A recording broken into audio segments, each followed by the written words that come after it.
Hi everyone, this is Dale Sorgen, one of your candidates for the office of governor of the great state of Washington. And this is a moment to imagine liberty. $1 trillion is a lot of money.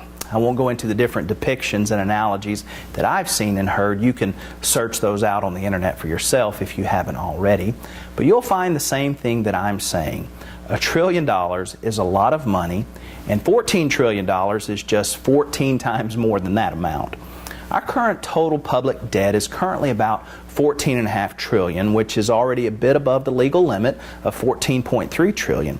As a nation, our gross domestic product for 2010 was about $14.7 trillion, and this year's GDP is expected to be around that also.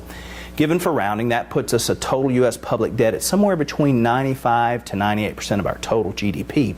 In case you're wondering, that's really bad. If you watch the news at all, you know that the hottest raging national debate is whether Congress will vote to raise the national debt ceiling above its current limit of $14.3 trillion. Interestingly, that limit's been altered 74 times since 1962, although that certainly seems different than the way I and most people I know understand a ceiling or a limit.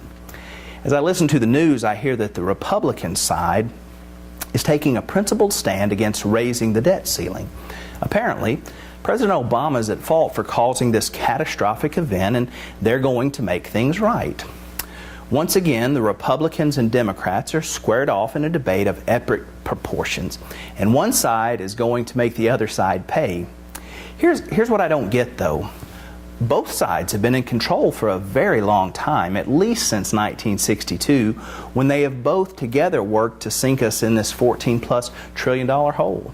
Am I supposed to forget now that the same side that is now taking a principled stand against raising the debt ceiling voted 7 times to raise the debt ceiling limit when their side had the driver's seat between 2002 and 2008? In 2002, the debt limit was raised to $6.4 trillion, and in 2008 was raised to $11.3. That's almost $5 trillion in that time span. But I know, this time it's different. That's the mantra that they hope we'll keep repeating that makes everything better.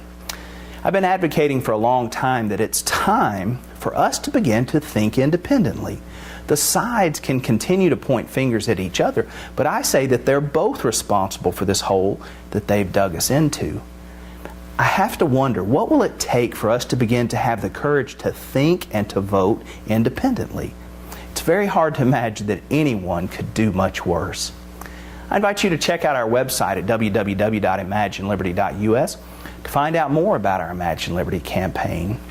If you've already decided that you'd prefer to support a candidate who is able to raise large sums of money to mobilize their core supporters in order to simply defeat the other side, well, you're in luck, because one of the political sides will have a candidate that's just right for you this year.